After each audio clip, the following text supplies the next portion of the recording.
Yep. All right. All right. Thank you guys so much for coming here. I know some of us were here last week. I think most of us. Some of us not. But we're gonna go ahead and get started. I know it's a little crazy because I know the youth kids are going bowling. I know for the rest of the kids, they're like here childcare. A lot of moving pieces tonight. But just to kind of set up the night, what we're going to be having is something a little bit unique and different. The first half of the night is going to be about mental health, actually. And so we're going to have two marriage family therapists share a little bit about what counseling looks like, kind of the role of the church, and also kind of what you can maybe do at home. And so kind of where these three things intersect, and I think that'll help even me kind of figure out how exactly we can talk to especially teenagers or kids in general about difficult topics that are kind of uncomfortable to talk about. We'll also have a Q&A portion of the night, and so we're going to leave a phone number up here, and you can text in questions if it pops into your head. And so we're going to have two different people share, and then we'll have some sort of panel.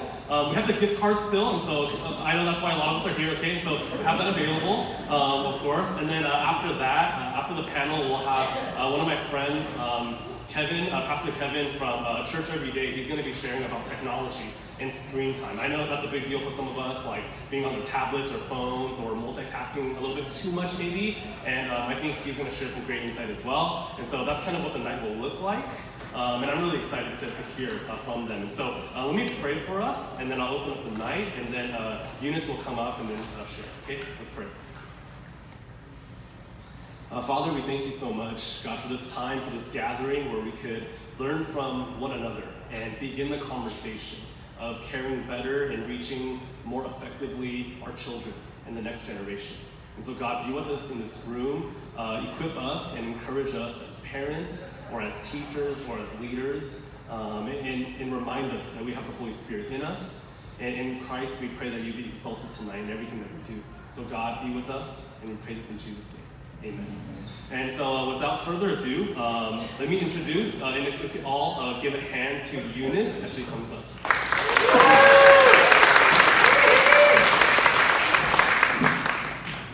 right. Okay. Is this on? Yeah, I'm gonna use this. All right. Hi, everybody. My name is Eunice Kim. I'm one of the licensed marriage and family therapists here at Living Hope, and I'm really excited to be here with you guys today because I have been doing therapy for about 7 years, and in the beginning I wanted to be just a marriage therapist, and so my specialty is actually in couples, but my first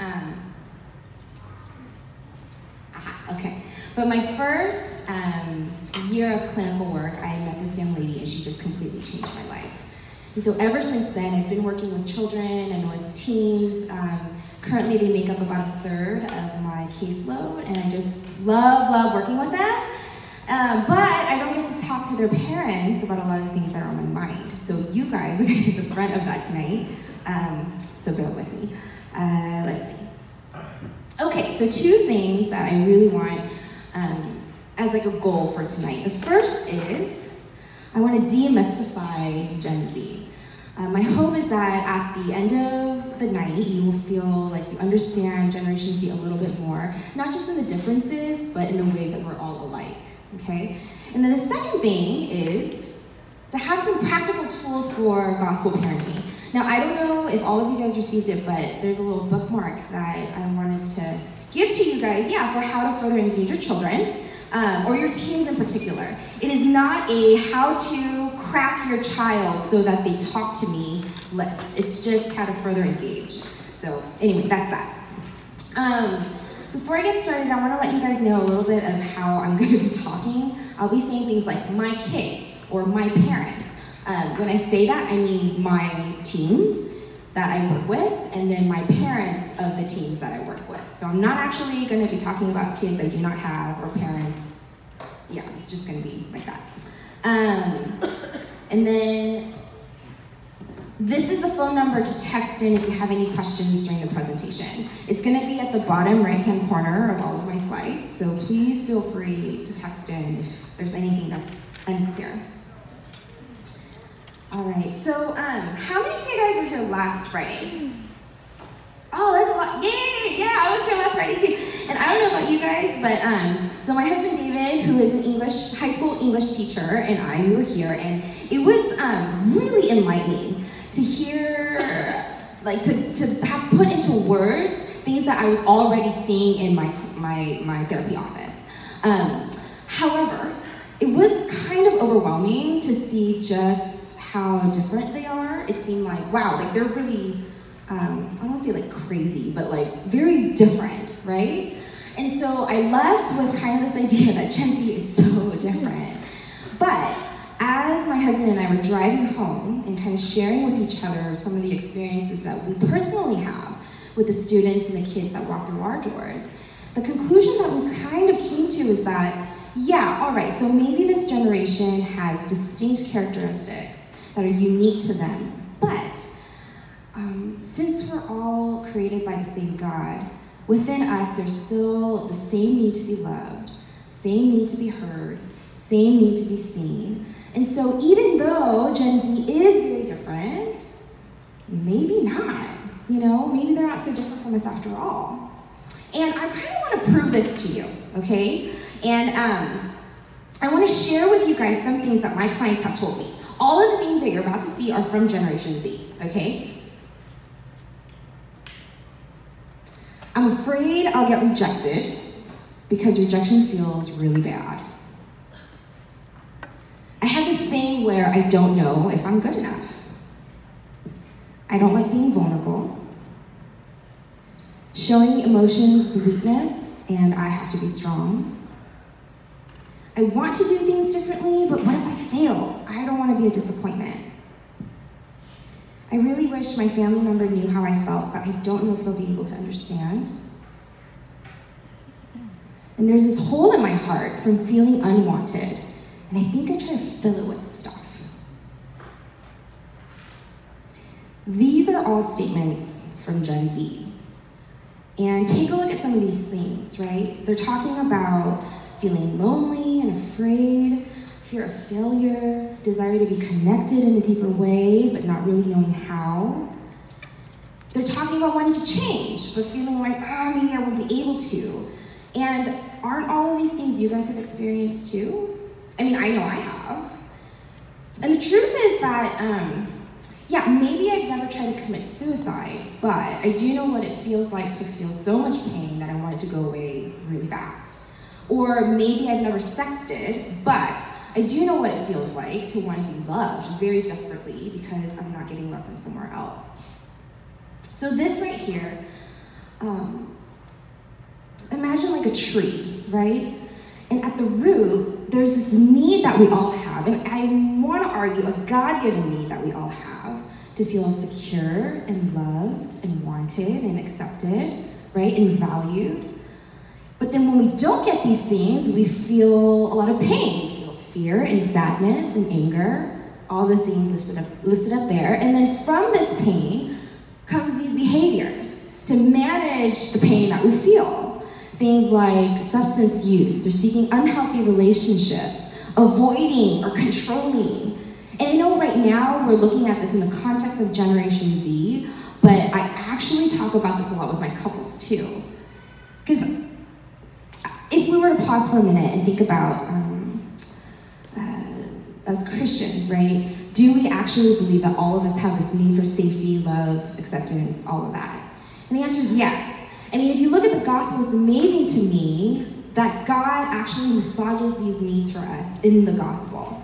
How much language is there in the Bible about there being security with Christ, that nothing can separate us from the love of God? How much language is there about us being loved no matter what? For God so loved the world, right? Or this need for acceptance, that we are accepted into his family, all that stuff. This is not crazy to have this need. And it's not crazy, therefore, to feel a lot of pain when that need isn't met. It just so happens that Generation Z, the behaviors look a little bit differently from us, right? It's so important for us to know this. Why? Because if we think that Gen Z is only different from us, then we're going to treat them like they're crazy. We're gonna think they're crazy, we're gonna treat them like they're crazy. And could you imagine if I treated some of these kids like they're crazy? What you don't see with these quotes is that one of these kids are actually coming in because of an eating disorder. There's a couple of these speakers that are coming in because they actually were caught sexting. And they're in my office because they're bullies. Or they're in there because they were cyberbullied and then they just got into this whole mess at school. Some of these kids said these things because they were failing their classes and their parents didn't really know what to do with them. Now, if we are only distracted by the behaviors that kind of blare these alarms to us and we completely miss how to get to the root of their pain, then we're really gonna miss ministering to this generation. And you guys as parents, I think the reason I am so wanting you guys to know this is because Gen Z is your ministry opportunity. And now I wanna be clear, not one of you guys are responsible for all of Generation Z, but if you have a Gen Zer in your home, or if you're in contact with Gen Z, then those are your opportunities to really love them and care for them, to sit with them, and to be Christ-like to them.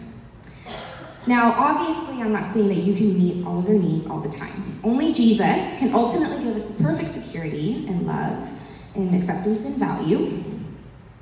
But I have seen in my office how powerful it is when a parent looks at their child and says, "You are valuable to me," or "You matter to me, you are important to me." And they might not say those words exactly, but when they're able to communicate it in a way that touches their heart, really touches their need, that is a glimpse of what Jesus gives to us. And it's a powerful, powerful thing, y'all. So,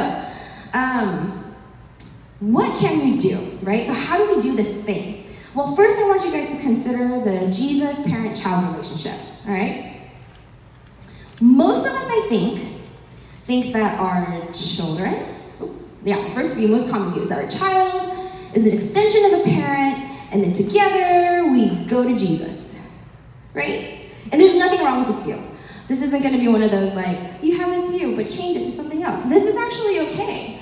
I think it makes sense that we would see our children as an extension of ourselves, as a reflection of who we are, because they are literally from us, right? And this kind of shows the parent as responsible for their children, that we are to teach our children how to pray, we are to teach our children how to love God. This is why we do family worship, right? This is why we do VBS. And this is great, because the parents are taking ownership of their children and bringing them to Jesus. There's nothing wrong with that. However, what do we do when they get past VBS age and they turn into a teen and they're just brats? Or they're awful people? Oh my God, what happened to you, what did we teach you in VBS? And now you're just rude and silent and good grief, Then we need another view, because if we continue to hold on to something like this, then it feels personal. A lot of the parents that come to my office with their teen, when I sit with them alone, what they tell me is, I have failed as a parent. The fact that my teen is a jerk means that I have raised a jerk. And I'm well, is that true though? How true is that really? So we need another view, okay? Actually, before we do that, one of the top 5 common exchanges that I see between parent and child in my office, if they're teen, the child will say, "Mom, I feel like I failed you as a daughter." And the mom's like, "Oh no," right? What have I done to make you feel like that? Or they'll go, "Dad, I'm so sorry, I smoked weed for the first time the other day." And he's like, "Oh, no son of mine would do something like that." Or "Mom, Dad, I'm pregnant." They're like, "What?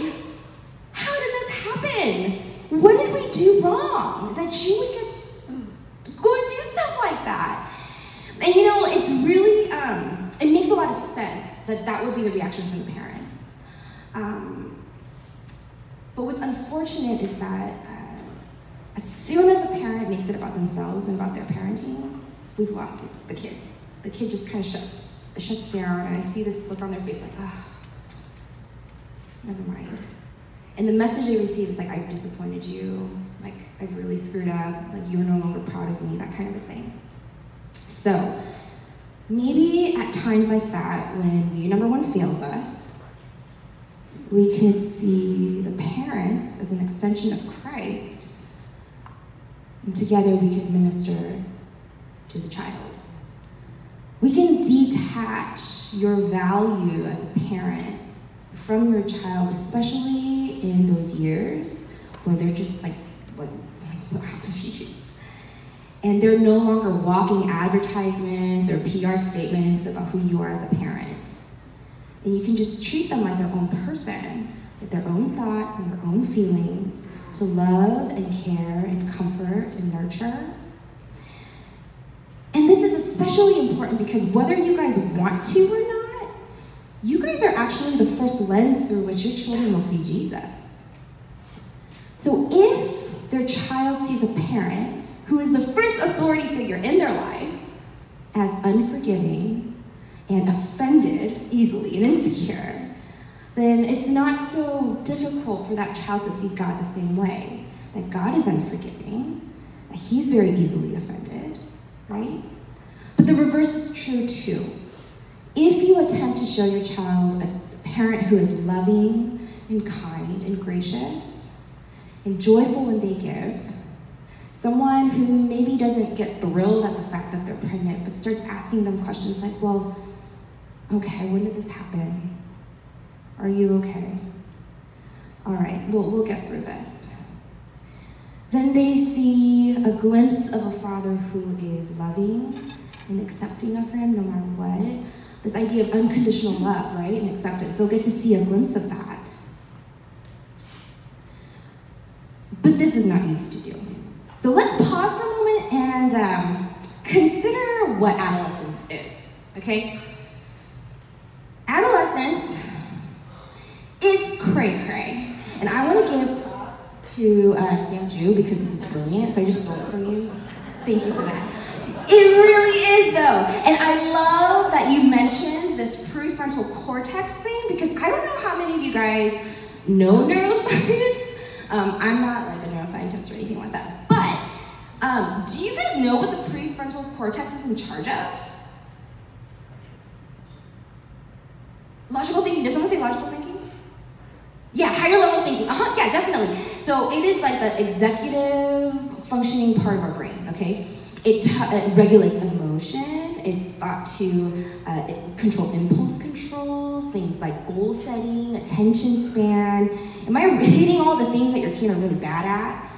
Yeah, it's because their brains are kind of going out of whack at a time like, or not out of whack, but it's like there's a growth spurt happening at this stage in their life. This actually happens at another point in a child's development, and that's at age 2. Terrible twos, have you guys heard of that? Yeah, so whatever it was that was happening at terrible twos, it's kind of happening again when they are a teen. They're trying to figure out what to do, and it is terrible being a teen. I hated being a teen, because it's like, you know what you're supposed to do, but like, oh, I can't do the thing that I'm supposed to do, and it's like, oh my gosh, like, my mom's gonna kill me, but like, can't tell her, and like, it's awful. I would never be a teen again. I hated being a teen. My worst decisions were made as a teen. I made the most embarrassing mistakes as a teen. If I think about my life, and if I were to like categorize the things I regret the most, a good clump of it would be during my teenage years. So it is not easy parenting a kid like this. It kind of makes us want to pull our hair out. Kind of do something like this, like, what's wrong with you? But again, if we were to go back to the gospel, right? This gospel parenting thing that we've really been just kickstarting in the past month or so. What does Jesus do with individuals in their most embarrassing, most shameful, most vulnerable and weak moments?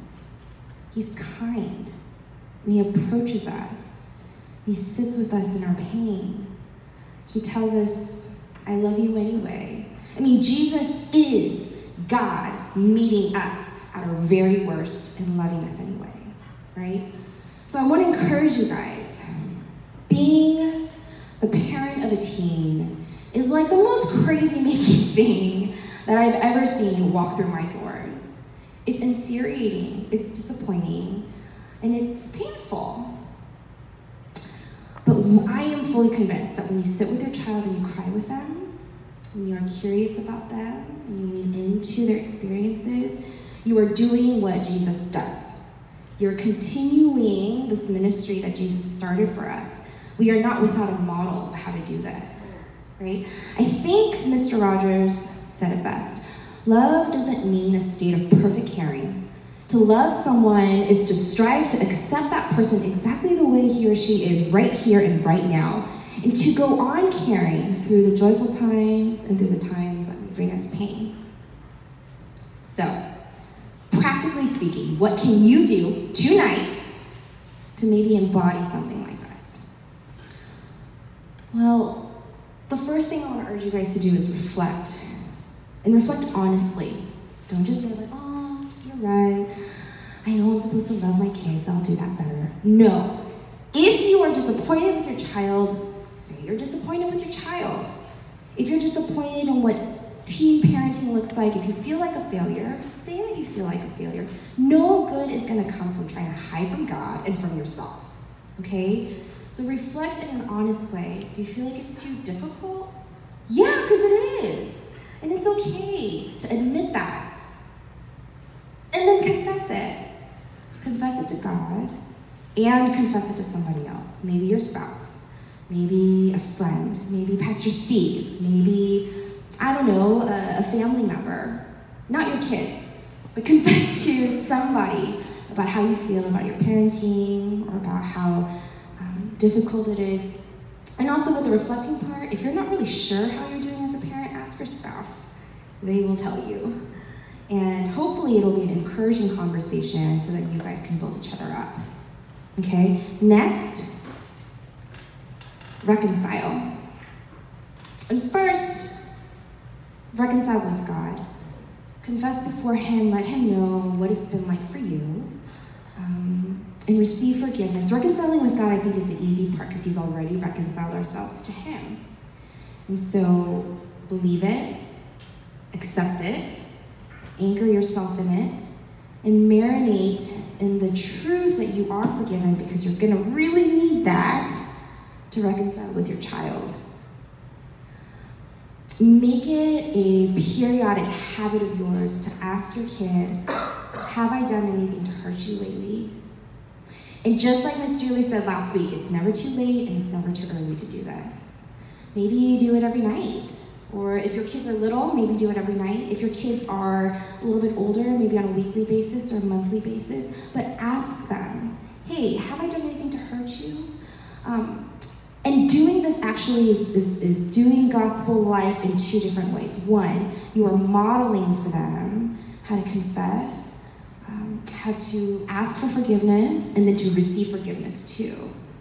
And then secondly, you are having to anchor yourself in it in order to do something like this in the first place. Okay? Next, engage with your child. The first thing I want to encourage you guys to do is to be curious. In the bookmark, I know there's some questions there. Like I mentioned, it's not a time to cracking open your kid. I mean, they're very nonverbal. Teens are nonverbal anyway, so it might be difficult. But when they are talking to you, instead of correcting them, see what's going on first. Ask them things like, oh, what makes you say that? Or, oh, that's a really interesting idea. Where did that come from? Or, what do your friends think about that? Be curious. And also, not just at the times when it's happy, the mood is okay, but even in times when they tell you things that are really hard to hear. I had a mom whose son confessed to her that he had smoked weed for the first time. I was talking to her on the phone, and she was like, Eunice, I was dying inside. I was like, what? Why did you do this? I wanted to yell and cry and scream at the same time. But what ended up coming out of my mouth was, well, yeah? How was it? And the parent actually ended up saying, and then the kid actually ended up saying, well, I mean, it wasn't as bad as my friend said, but I didn't like it that much. And this mom was like, oh, thank God, right? And the thing is, you will be surprised that maybe your kids are smarter than you think. Maybe they're not as crazy as you think. And just as a side note, he thanked his mom.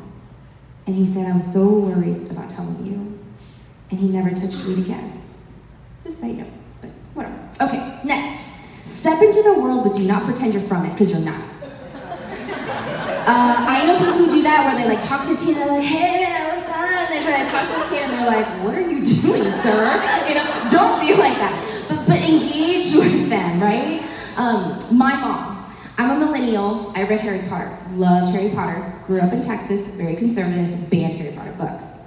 She read them with me. She read them in Korean version, and I read it in English. And it was so fun reading Harry Potter with her and having conversation about it. And now that I look back, it was smart of her because she was actually making sure I wasn't like getting into witchcraft and wizardry. But it was her way of engaging in my world. But it didn't mean that she had to pretend she was a part of it. Next, you can set limits. But when you set limits, do it collaboratively with your team and have it be principle-oriented rather than behavior-oriented. Okay? For the sake of time, I'm not going to go into an example, but just remember that, okay? And last but not least, rinse and repeat. Do this again and again and again. As you engage with your child, you'll be able to reflect, reconcile, confess, all of that. And for those of you guys who really want to dig deep, this last one's for you, okay? Apply these principles in your marriage. Do this with your spouse. Last week, we were talking about how Generation Z is this it feels really daunting, right? But if you can create a safe haven in your home, that's actually the best way to battle whatever's going on out there. If your child sees their parents being loving to one another, caring about each other, humbly asking one another, honey, what have I done to hurt you lately? Yeah, that really sucked, didn't I? I'm so sorry, I don't know why I did that. And they're seeing that modeled in their home, and they're feeling that themselves, then their internal gauge is going to be a lot better at picking that up in the real world when they go into their own relationships, with their friendships, all of that. And then that attracts people, right? And then we can tell them about Jesus, because he's our #1 example of how this is done. But you know what, guys? I know that all of this is a lot easier said than done. So to give us some insight on what we can do and how therapy can play a role, I want to invite Jenny.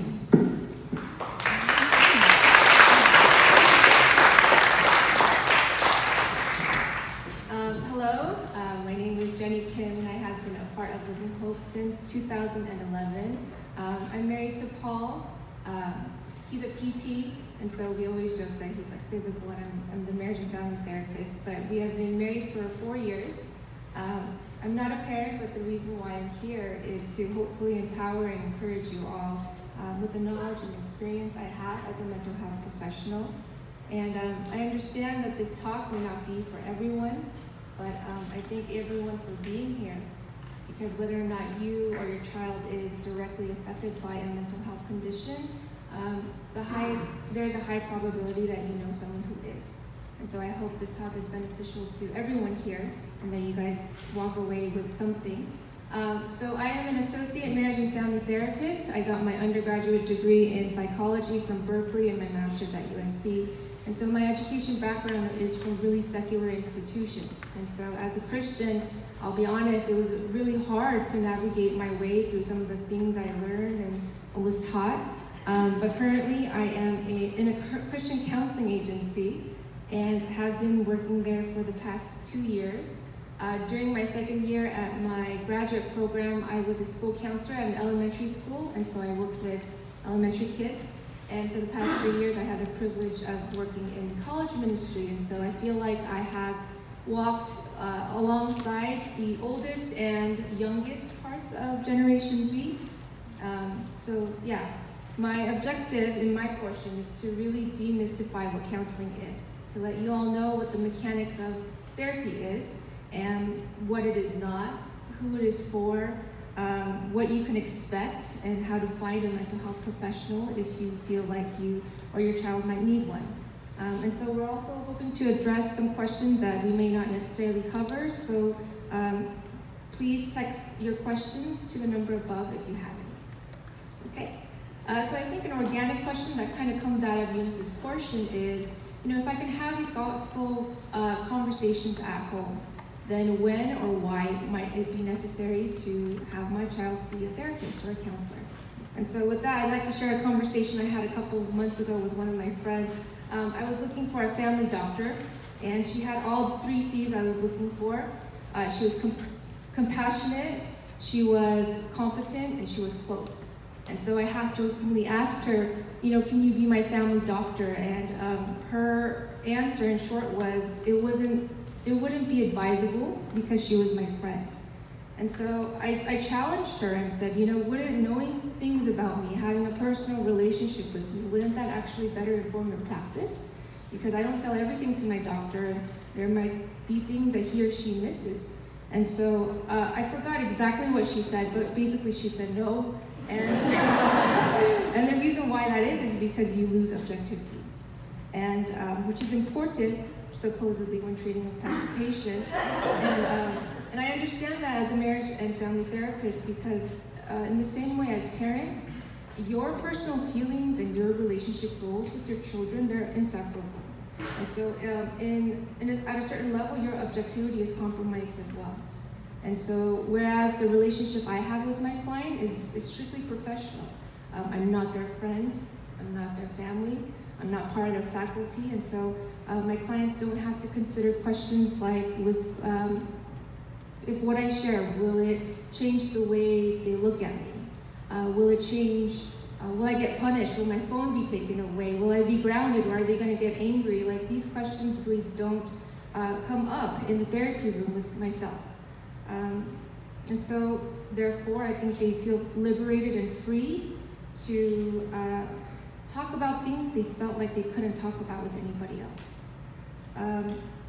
So I don't have any ties with my clients outside the therapy room, and because of this, because of my objectivity, I'm able to see things differently, to hear and perhaps react to things in a way that parents are not able to do. So if someone discloses to me something really crazy, I wouldn't have an intense reaction because there's no personal attachment. And that's really important because then it makes the kid feel safe to share. And to illustrate, I am a marriage and family therapist, but I would never have Paul be a client of mine if he had marital issues. Because there's too much personal attachment, and in my eyes, he'd be wrong all the time. So basically, as therapists, we are another pair of eyes. We are another pair of ears whose perception isn't skewed by past personal attachments. And so I'm able to listen, assess, and help from a different approach. So another important aspect in addition to objectivity is confidentiality. And it's one of the things that make people safe, feel safe to open up. And that's because as marriage and family therapists, legally and ethically, I am not allowed to share what my clients disclose with me. What they say in the room stays in the room. Of course, there's exceptions to if there's any talk of harm to self, if a client says they feel suicidal, or if they talk about hurting somebody else. Child abuse or elder abuse, those are the 4 things that,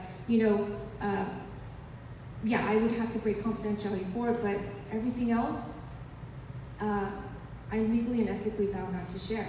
And that's really important because you really can't guarantee that with anybody else. Not even your friends, not even your family, and not even with the people at cell groups sometimes. And so confidentiality is a huge factor in what makes therapy unique. I've heard my clients share, I never shared this with anybody else before in my life, and I think it's because they know that whatever they share, it ends with me, and that my relationship with them really doesn't change. So objectivity, we have confidentiality. Also, therapy is also a set time and place for a specific goal-oriented purpose. And so, therefore, you can guarantee continuity, so as long, as you make an appointment, but when you're with your friend or your parent and a child discloses that they are struggling with anxiety, it could be really hard to find the next best time and place where that comes up. People are busy, people have their own problems to, think about, and so a therapist really is saying that at this time and this place, it's just for you. The client doesn't have to take care of me. He or she doesn't have to ask how I'm doing or how my life has been. It's really for the purpose of you coming in and discussing the things that you want help in, such as anxiety. And for a lot of people, that it's a relief to them, it's a service to them, and so it's really important. So I'm there to help them in any way, and that time is for them, and I am there to listen. And I want to emphasize the value of being a good listener to someone. I remember a friend of mine, she was trying to understand what I do. And I think a lot of people might have this misconception of what therapy is. And she basically said, so you listen to people vent.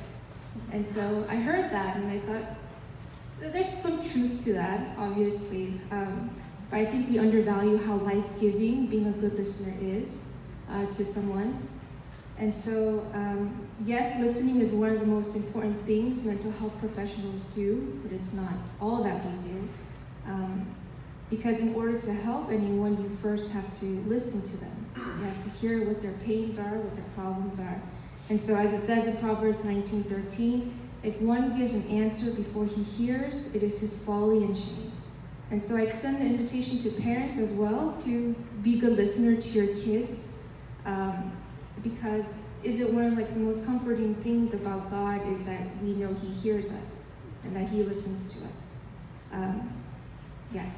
So then what then separates a therapist from a good listener? So they can guarantee objectivity, confidentiality, a set time and place, and within that set time and place, they have to be a good listener. But therapists are also trained with a specific set of skills. And so, for example, I think for anyone, it would catch them off guard if someone came up to them and said, I have thoughts of suicide, I feel like killing myself. And I think that's scary for a lot of people, and it's because they weren't trained and equipped to know how to respond. But as mental health professionals, it's within our scope of practice. We have been learned and taught to know how to ask the right questions, to respond appropriately. And so therapists really have a certain set of skills. And I know pastors, they kind of are interchangeable as counselors, but they are really limited in what they can do. And rightfully so, because they were trained primarily to address mental health conditions. Okay, so here are some of the, I wish I had a PowerPoint, but I don't. But here are some of the different mental health professionals that are out there. And so primarily one being psychiatrists, and they're medical doctors. And so what makes them unique is that they are the only one that can prescribe medication. And I know there's a stigma attached to psychotropic medication, even though we have no problem taking aspirin when we have a headache, or when we drink coffee to stay alert, or taking medication for diabetes. But when sin entered the world and disrupted everything that God had originally intended to be, it's not that sin and brokenness only affected our neck down. It affected our mind as well. And so kind of an illustration I want to use to destigmatize medication with mental illness is, I wear contacts.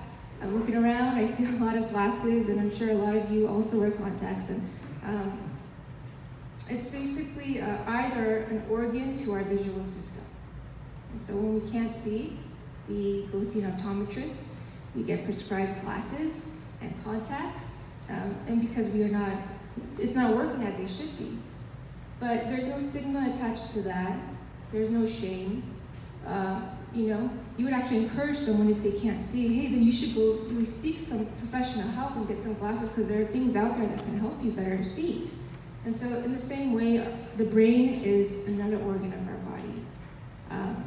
And it's true, medication is abused, it's overly prescribed, and it may not be for everybody, but I want to reduce the stigma of taking medication when it is appropriate.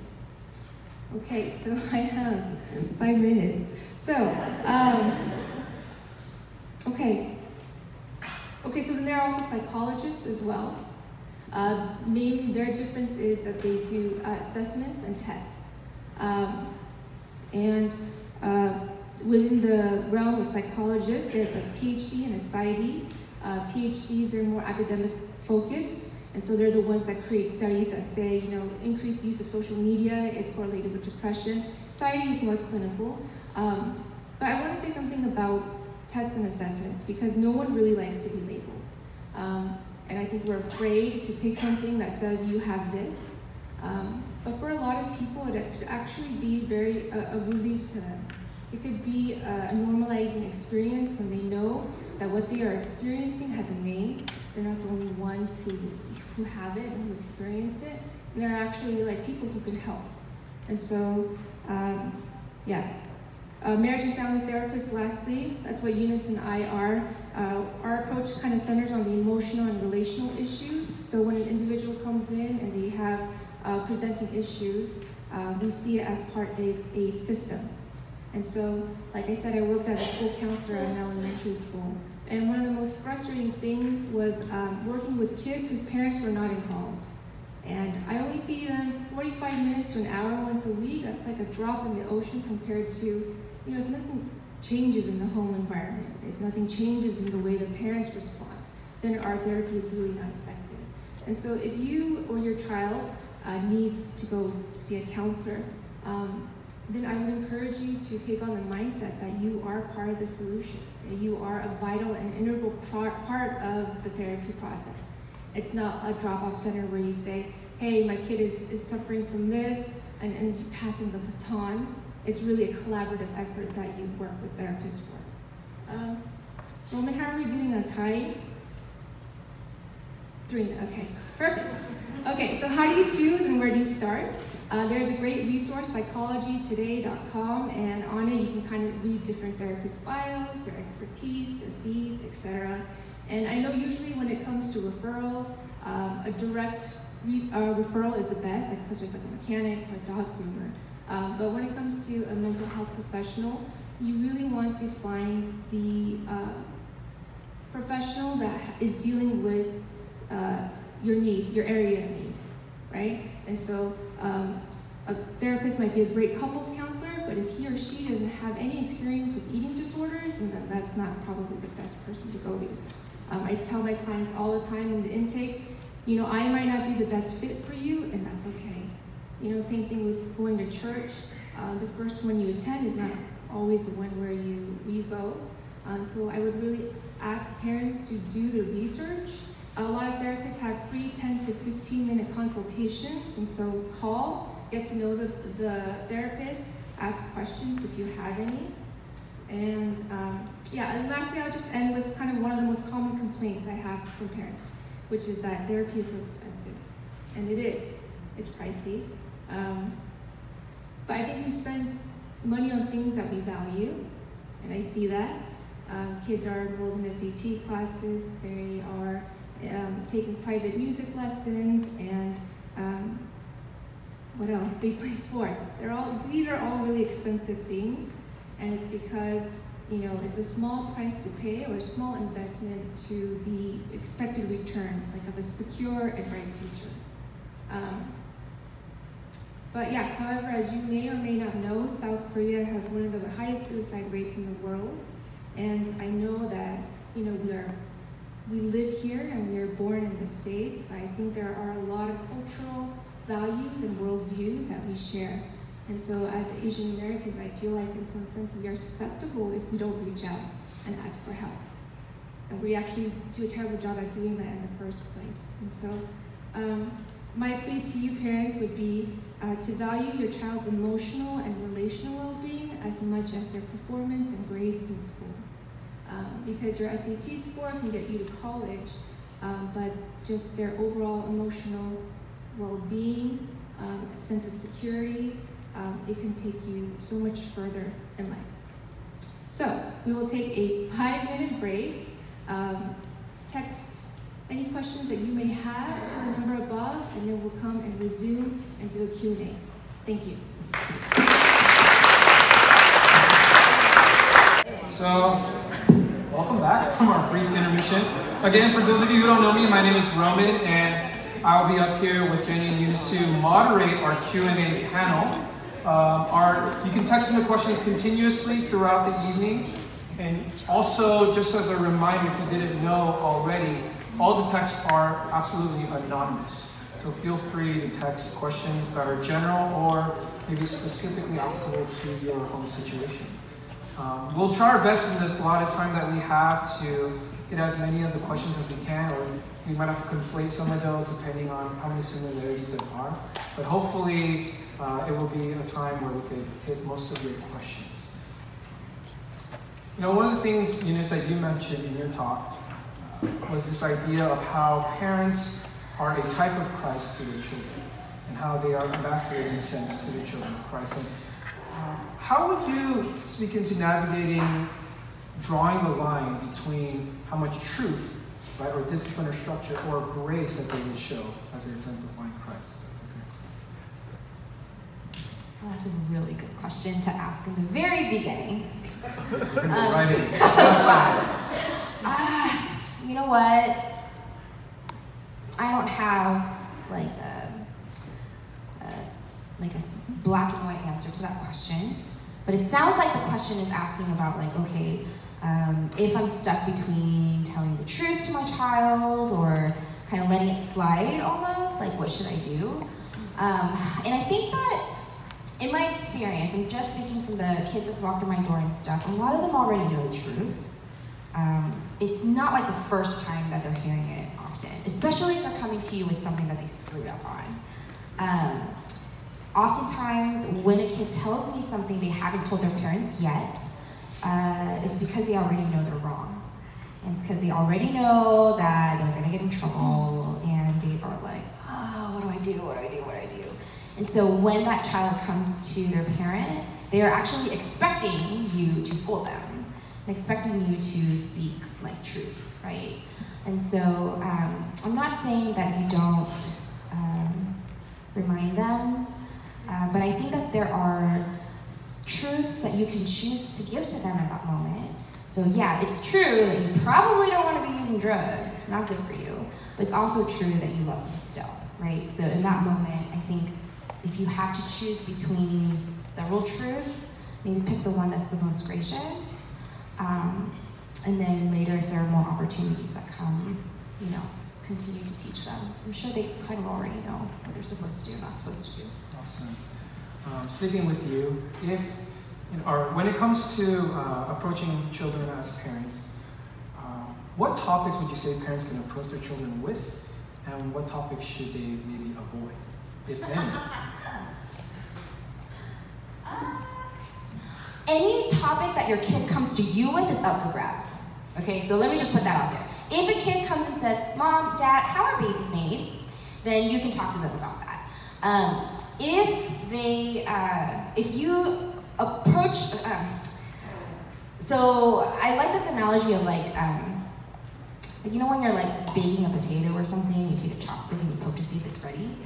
I think it's okay for you to kind of see how they respond if you ask them something about a topic.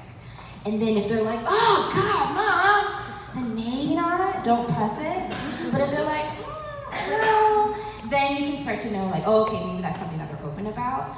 I don't know. There are some things that, topics that I would say to stray away from for sure is your personal problems. They are not your emotional carriers. And sometimes, you know, kids come in and they can't tell certain things to their parents because they know about the parents' financial situation, about their parents' marital problems, about their parents' job stressors, and they kind of wear it on their face and they talk about it a lot. And so the kids internalize that and they're like, oh, I don't want to stress Mom out any more than she already is. Or, oh, Dad's already worried about this, so I should leave him alone. Your personal stuff, you know, seek friends and your spouse and stuff like that, but I think also a good gauge for parents might be is like what do you do with that information? So if a child talks to you about a topic and you feel like, I have no idea what to do right now or what to say, then maybe it's something where a mental health professional can provide extra support and guidance in that situation. Thank you. Jenny, you mentioned about the objectivity, the confidentiality, and the continuity of working with therapists. And you also said that they're uniquely trained, apart from how, let's say, a pastor or spiritual director would be equipped. Could you lay out some of the differences between a child going to see a pastor or a therapist, and why it's important to see a therapist in certain contexts? So just like immediately what comes to mind is like, okay, so let's say a child were to see Pastor Steve. There are actually child therapists who work with children. And with that, they have sand trays, because children are not verbal.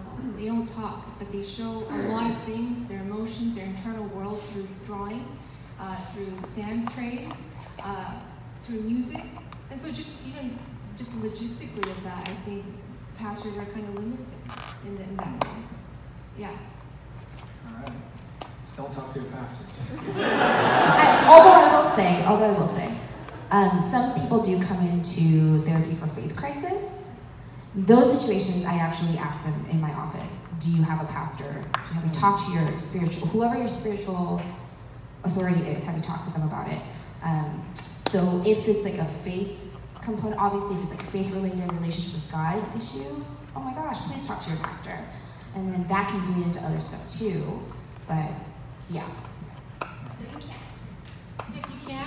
I think I also feel for pastors as well, because like I don't know the exact number of how many members are at Living Hope, but just practically like Pastor Steve, Pastor Chris, like they can't they can't address these needs just because based on the availability of time and their scope of practice, and so yeah. And maybe in some relationships the objectivity is lost, as you mentioned.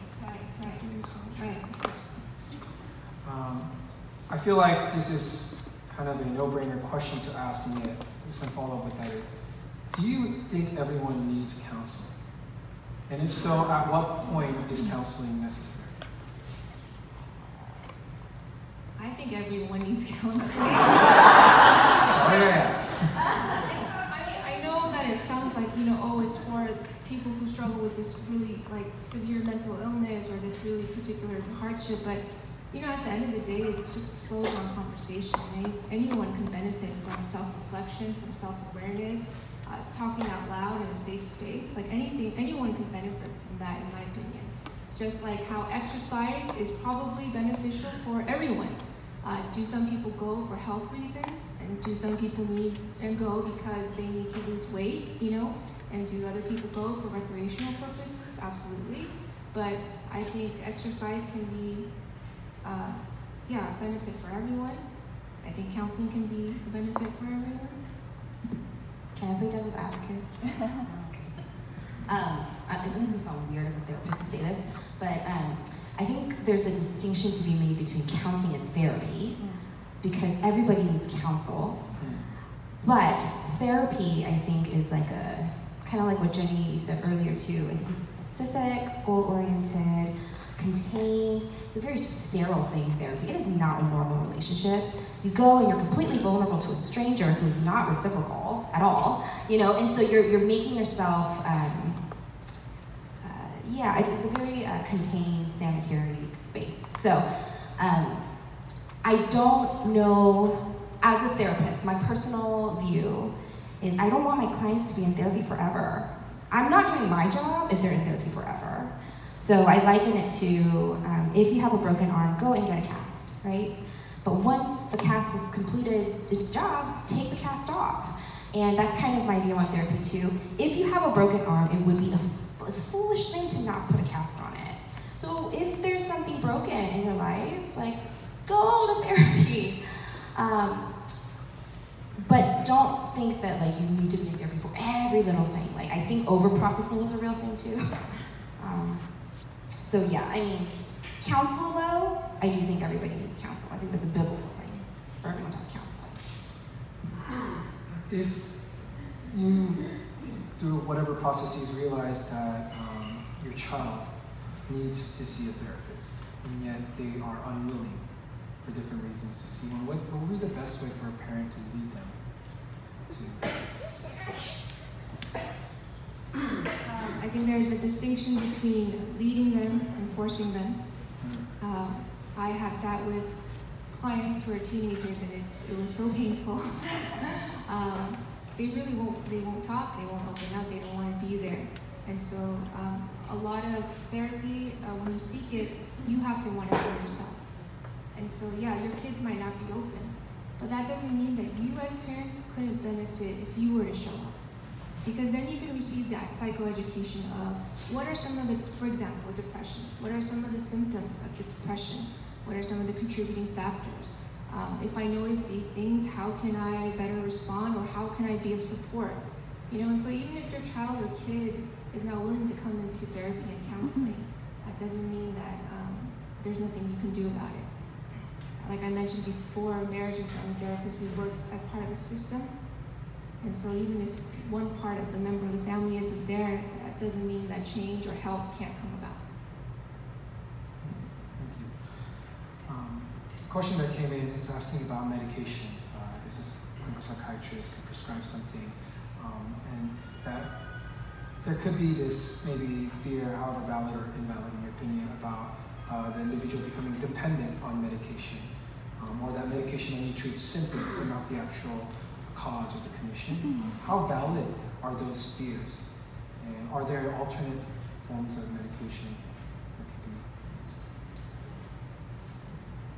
used? There are valid fears, and I don't want to minimize that. When a client comes to my office and I think that they can benefit from medication, I send them to a psychiatrist. And so if you guys ever experience that, my recommendation would be to go. Just because a psychiatrist recommends and even writes your prescription does not mean you have to take it, okay? But there's a reason why they're prescribing you that. And ask questions. Before you go to the doctor's office, write a list of all the questions that you may have about that medication or medication in general, and get yourself educated. I think, like for example, if a child has ADHD, the #1 effective treatment is actually medication. Now, it doesn't have to be severe, like really like high dosage, but a good psychiatrist will know when to diagnose, when to prescribe and when not to prescribe. A good psychiatrist will also know what dosage to prescribe, the lowest dosage, and to start low, go slow, right? And so, there are always risks, you know, like if you have cancer and you're going to get chemotherapy, there's always risk with treatment. If you have a tumor and you need to go into surgery, there's always risk with surgery. But the best way to make an educated decision is to actually talk to a professional, talk to the psychiatrist. If you don't like what they're saying, go see another psychiatrist, like actually be in dialogue. And so, yeah, your fears are valid. Can you ask the last part of the question? It was something about, are there other alternatives? Yeah, so are there also alternate treatment methods? Yes, but as you just was saying, you know, with particular mental illnesses, a medication is researched to be the most proven path of treatment. Sure. Yeah, like schizophrenia. Right. You want to be on medication. If you're diagnosed with bipolar 1, you want to be on medication. Now, ADHD, #1 effective treatment is medication. However, people who do not want to do medication for their children, especially, will have to do a lot of collaborating, talking with the school teachers, setting. I mean, it's possible. It can be done. And if a parent tells me I don't want to medicate my child, I'll say, all right, and we'll just work with that. So it's not like you're going to be shunned for not wanting to do medication, but yeah, I think openness is good. I do want to add, for things like depression and anxiety, medication is sometimes appropriate, but yes, there are other ways. It doesn't have to be just medication. And that's why I'm so appreciative of psychologists who actually do studies and research, and that's why they say exercise is the best way to release the same endorphins that medication does. Actually singing together in large groups, such as praise, that has shown, clinically and scientifically has shown to alleviate some symptoms of depression and anxiety. So yes, I wanted to ask that question, whoever asked it. Yes, there are other alternatives. Medication is not the sole solution. So you don't have to be afraid that, if you send your child to therapy or counseling, that they're going to just be prescribed something. Can I add one more thing? Sure. Oh my gosh, I know we're totally yeah. I had a client tell me once his experience of medication, and he said it like this. The medication kind of put a safety net on my emotions so that I can't go too low, so that I can function again. He likened it to like a cough drop when you have a sore throat. It just gave him enough footing to do his life, to function the way he wants to function. And then for this particular client, once we got his momentum going, he started getting a regular ritual in his life, then the psychiatrist and I worked together to wean him off the medication. It just was a safety net to catch him just for a short period of time. It doesn't always work that way, but maybe that kind of paints a picture of the role that medication can play. So we're spending some time talking about medication and a lot of the healthcare side of things. And at the same time, as believers, I think we acknowledge that some of these things that we may see may be related to maybe spiritual warfare or something of that sort. Where do we draw the line between identifying something that's related to psychology, psychiatry versus spiritual warfare? So I don't think there is a clear line. And I think that's what makes it so complicated and complex when dealing, as a Christian who has a mental health condition. I think the extreme has been that everything is related to a faulty faith. And so what I'm here is to just try to move it a little further and to say that, not all problems have basis in a spiritual deficit, So I think of Jesus and his healing ministries. Yes, there were people he saved from demon-possessed people, but he also healed those who were lame, those who were blind, and those who were sick. And so in the same way with mental illness, I think there are some where you do and see and can maybe feel that it is a spiritual attack, but for some it's not. It's just a physiological, environmental outcome of the fallenness and brokenness of our world. But do I believe that a person who struggles with depression or anxiety, even though the origins are not, from a faulty faith, do I still believe that they can question God and be angry at God and ask him why he hasn't delivered them? Absolutely. And do I feel like Satan can use that? Yes. Someone who has cancer, and we say that's spiritual warfare, we can say that, but that doesn't mean we wouldn't treat the cancer. So we have someone who has depression, can we call it spiritual warfare? Yeah, absolutely. But we can't say depression isn't a real thing because it's spiritual warfare. It can be spiritual warfare, and it also can be depression. So yeah, I totally wholeheartedly agree with Jenny that it doesn't have to be one or the other. And even if it were both, we can still treat it as something. There's an integration here, they're not mutually exclusive. On that note, just for the sake of time, can you give me a one-word answer to this question? So do we need to see a Christian counselor? No. Yes. Okay, we might have to expand. Could you share a few thoughts on that? Yeah. I think there are really, this is video recorded, right?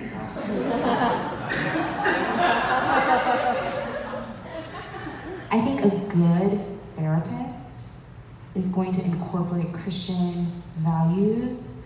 And by Christian values, I don't mean theology. By values, I mean the way that I describe the process of Jesus sitting with, listening, caring for, right? A good therapist is going to do that. I have met Christian therapists that don't do that. And so it is possible for a Christian therapist to look at you and say, oh, you have depression, oh, I know what that is. And they don't listen to you at all. And I've had friends of mine who are not Christian, but they sit with you and they ask you, well, what's really important to you? Oh, my faith is really, well, tell me about your faith. okay, that makes a lot of sense to me. Well, tell me more about that. Oh, okay. Well, where did that come from, et cetera, et cetera. And I think there's common grace for therapists to be Christ-like in doing the things that Christ did, even if they personally don't have a relationship with Jesus. Yeah. But yeah, I don't know, that might get me kicked off the stage or something. I absolutely agree. So maybe it's like find a good Christian therapist.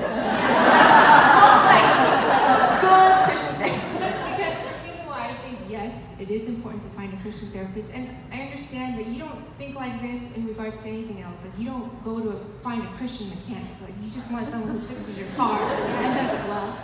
But as a believer and as a Christian and working at a Christian counseling agency, there are clients who come in and faith is such a huge part of their pain. They're suffering, they're trying to find meaning, they're trying to find purpose. And sometimes, like, how can it not be brought in? And as a therapist who doesn't understand the sovereignty of God, the gospel, I just feel like it would be a disservice to someone who is a believer and is not able to connect with a therapist who understands. Good Christian therapist is what you want. Yeah. Find a good Christian. There are. Unfortunately, we are running out of time. There's so many great questions that came in, but we're just going to finish with this one final question. I'm sure they'll be around for you to speak to personally after. But Eunice, this one's for you. Can you give an example of principle-based versus behavior-based parenting? Yeah, definitely. So let's take curfew, for example. Okay, if you're talking with your kids and you want to make sure that they get home by like 11 p.m. If you just do behavior and you say, hey, you need to be home by 11 p.m., they're gonna be like, what? They're less likely to, one, remember the rule, and two, abide by it, versus if you were to say something like this. Hey, Jenny, I know that you're getting older and you drive now, and so Mom and Dad really want you to have a lot of fun. But we also really want you to be safe too. And so I'm thinking maybe, how do you think we should do something like curfew, given that you want to have fun, but we want you to be home in a safe time? What do you think?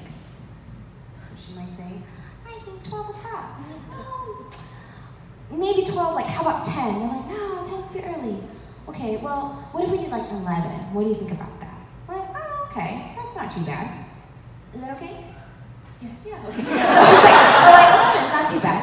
Okay, and then you can even have another conversation. Well, what do you think we should do if you're not home by 11?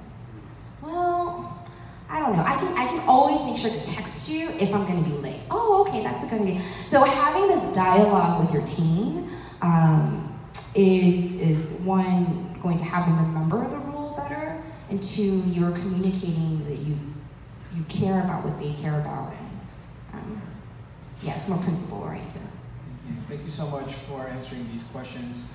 We know that I'm sure a lot of you have very nuanced, specific applications or questions you want to ask, and we didn't have enough time to cover that, but we hope that doing this short Q&A was beneficial and encouraging to each and every one of you. I'm just going to close this time in prayer before we have the next speaker come up. So y'all would bow your heads with me. Father, we thank you so much for this evening. Just the amount of wisdom that you carried and you've imparted to us, not only through your word, but also through this field and these experienced members of our body who shared tonight. We pray that these words would really stir up positive conversations between the parents and their children, that it would facilitate creating a safe space for all the parents here to relate to each and every one of their children. Father, we ask that everything we do be covered by your grace. Ultimately, your Holy Spirit is the counselor, the true counselor that speaks to each and every one of us beyond our own human abilities and understandings. And we ask that your Spirit would be upon each and every one of these parents and their children as they continue to seek to be a Christ-centered family. Would you lead them? Would you guide them? Would you walk alongside each and every one of them through their journey together? Help them to be the type of Christ to their children. Help them to have a supernatural measure of grace and yet at the same time walking with truth and wisdom. God, we thank you so much for these parents. You brought them to this role of parenting under your sovereign plan, and you've given this amazing calling onto them, and we just pray that they may be able to fulfill that calling. Maybe not perfectly, but knowing that you are with them, knowing that you are helping them, that you are the one that will be the foundation of their family through whatever they're going through. We pray that if there are children here that do need to see a therapist or different people, that you would soften their hearts to be open to that, that you would bring healing into the families that need it, and that we as a church can support one another by having safe conversations and being there for one another in these things. We thank you for all these things. In Jesus' name we pray. Amen. At this time, I'm going to invite Pastor Kevin, who is going to speak on Gen Z and technology. So if you're welcome.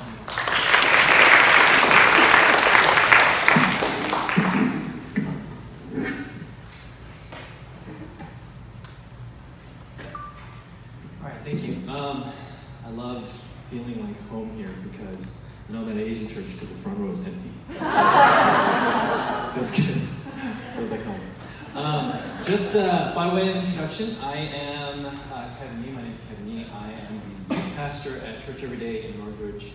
I've been there for the last 15 years, and I'm going to show you a little picture of my family. There we go. Okay. Yes, that's why I do it, just so I can get that. But it's also to let you know that you should start to accept your kids. So yes, but yeah. So this is my wife Tracy. I have 3 under the age of 7. My youngest just turned 2, so we haven't slept in 7 years. So just by way of background, I graduated my undergraduate at Harvard of the West, UCLA. I'm just trying to gain,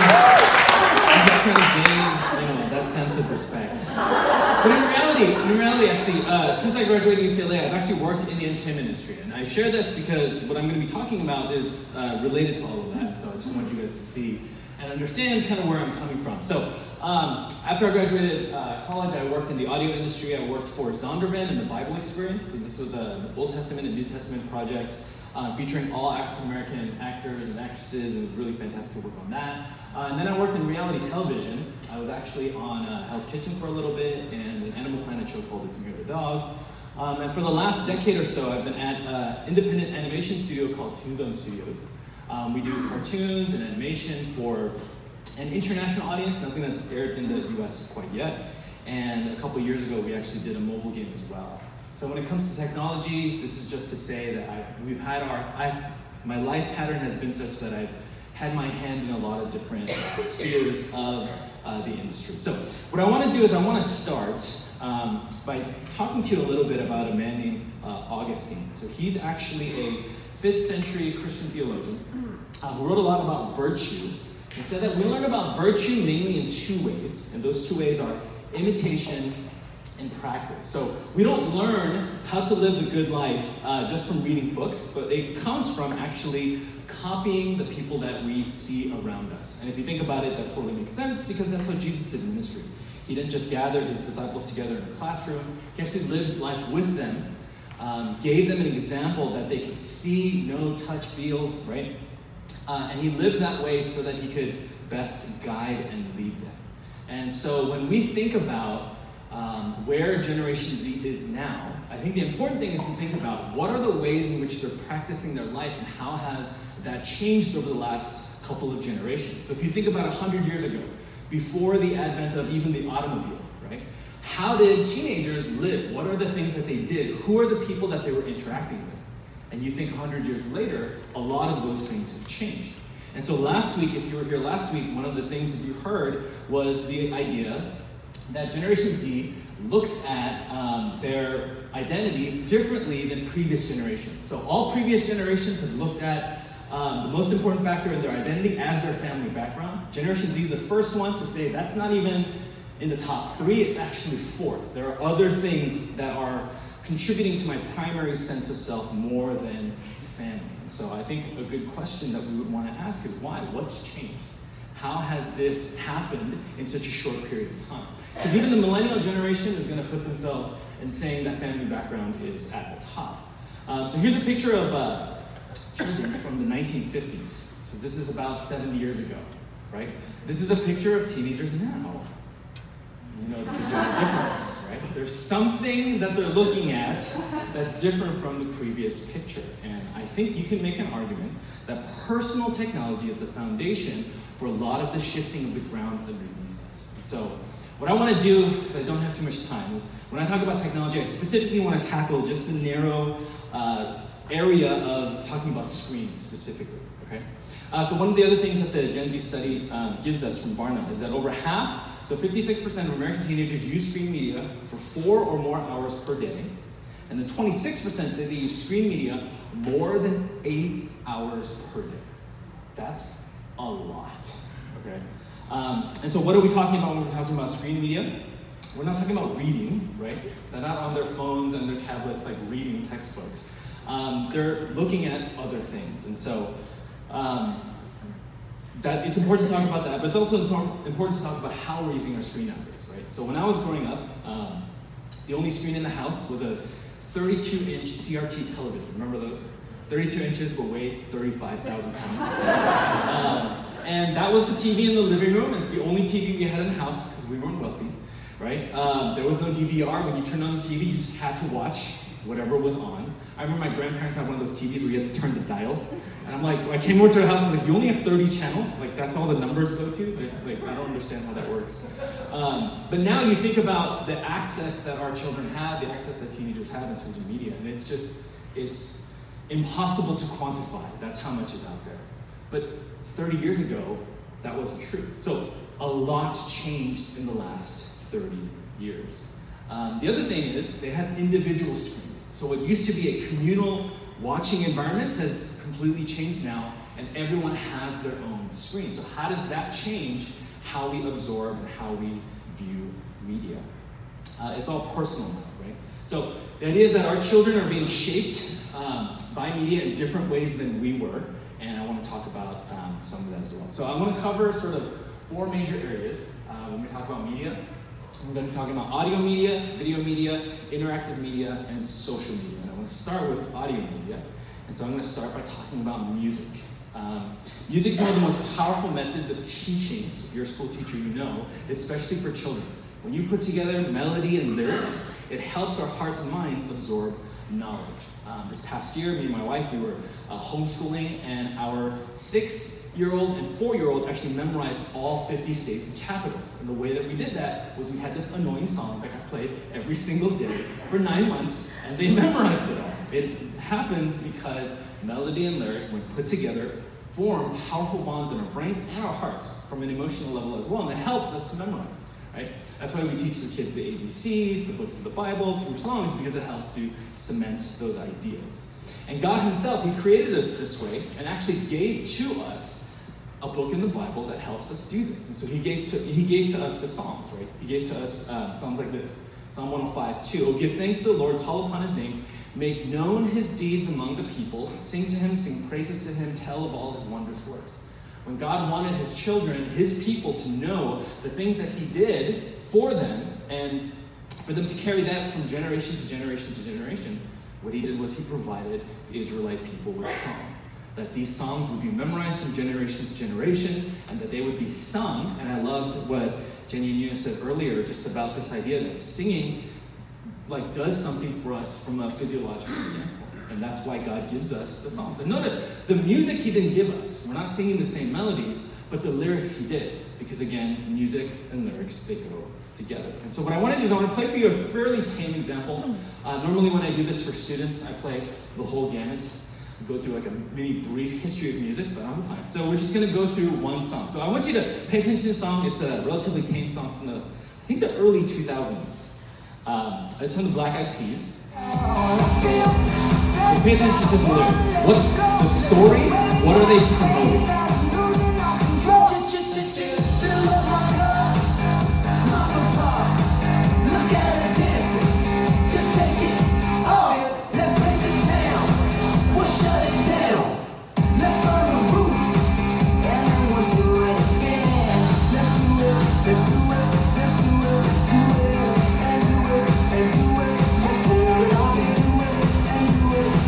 This is just poetry of the highest level. Just do it and do it, and it goes on and on for 3 minutes. But what is the promotion? What are they promoting? What is it that they want you to understand and cling to? It's the idea of the party line, right? So it's nothing particularly scandalous or offensive. Maybe there's a lyric that says just take it off, and we can think about what that means. But how many songs year after year, right? So if you have older high school students or even junior high students, how many songs year after year do you think they've heard that has this message that's given out to them?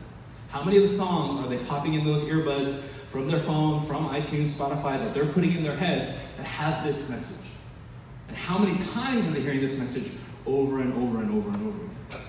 And so if you think about how Generation Z processes stress, when they hear that the best way to handle stress is to go crazy all the time, and that's all they hear year after year after year, month after month, week after week, day after day, minute after minute, hour after hour, they're going to think to themselves that I live a very stressful life. The only way I'm going to be able to not live a stressful life anymore is to go out and break a couch, or burn the roof down, or whatever it is.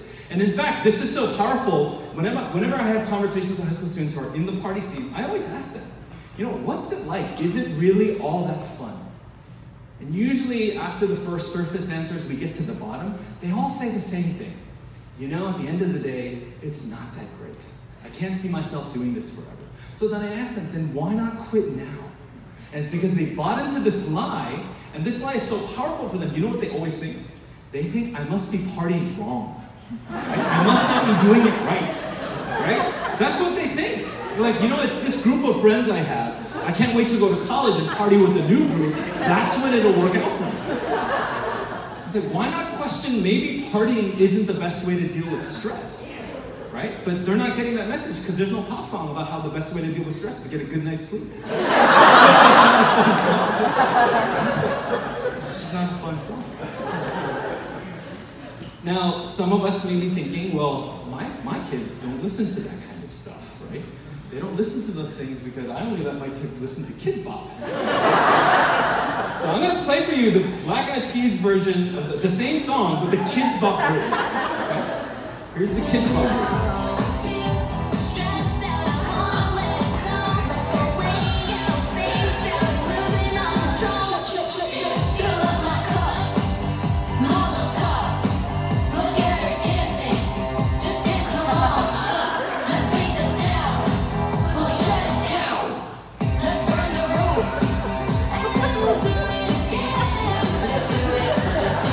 Same lyrics, turns out. Right? So more poetry. May your heart be ministered to. The only thing they changed was the just take it off, right? And they changed it to just watch your dance. But it doesn't matter because the message is still the same. So Kids Bop is actually especially dangerous because it sanitizes those lyrics, but the story is the same. And now we're exposing kids who are like 3 years old to this stuff. They're listening to this stuff even earlier because Kids Bop has sanitized all that for us. So one of the things I want parents to understand especially is we have to be careful and we have to be constantly thinking about the things that they're listening to. Now, some parents may say, my kids don't listen to English language songs. Right? Because a lot of us in here are Asian Americans, specifically Korean. There's nothing bigger in the music industry right now than K-pop. My kids listen to K-pop. They don't even understand the Korean language because they're third-generation Koreans. Like, my kids are safe. Okay? I'll roll with you, but I'm going to play you a K-pop song.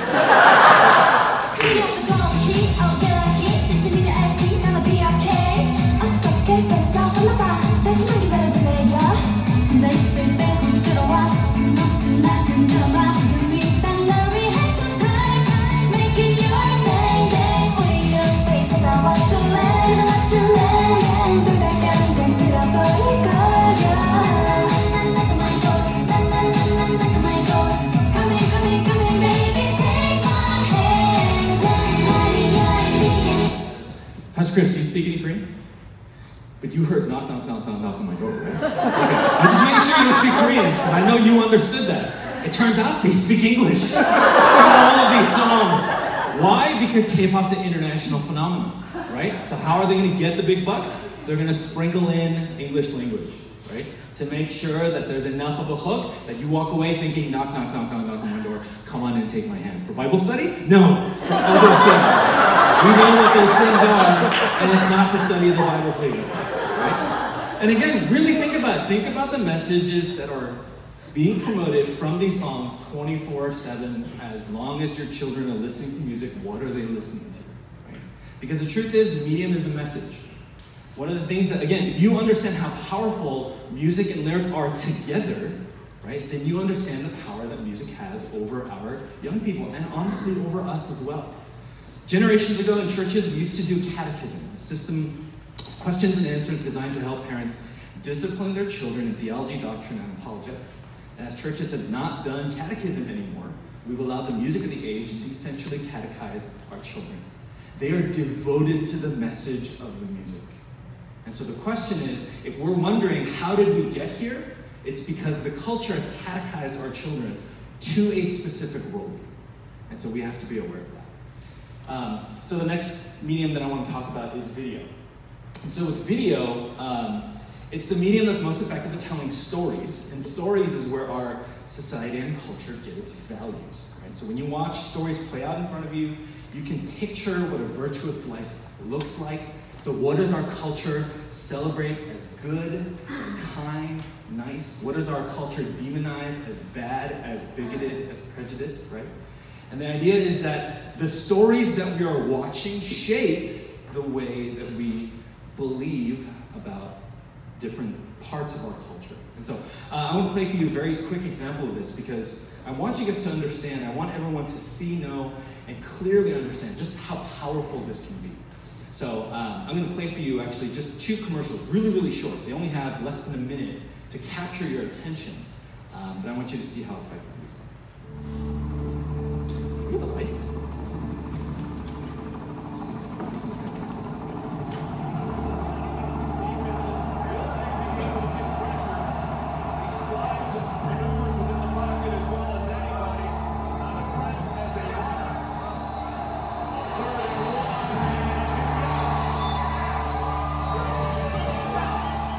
Got my wife Emily, my 4-year-old daughter Hadley. The hardest thing about this deployment, can't really explain it too well, just daddy's got to go to work again.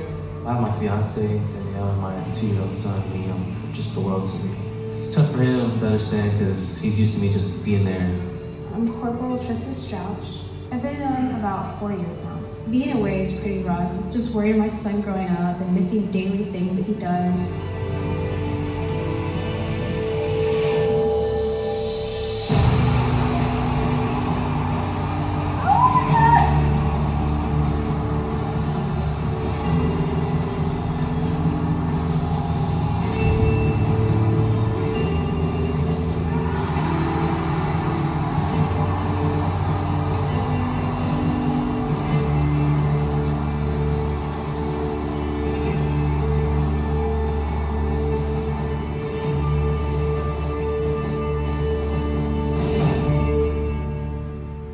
That's powerful. We went from laughing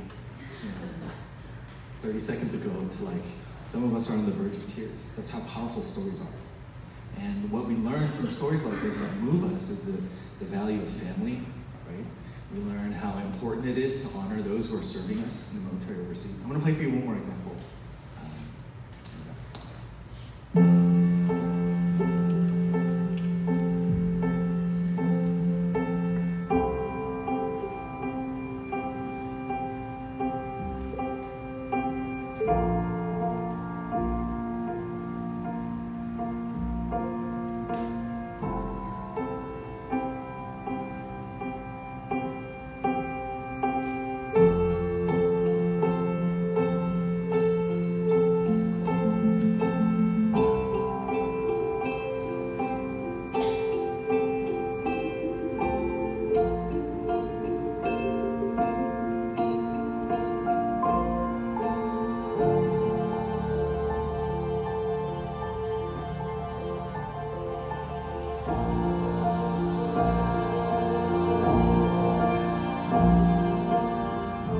Sometimes the little things last the longest. Give extra, get extra.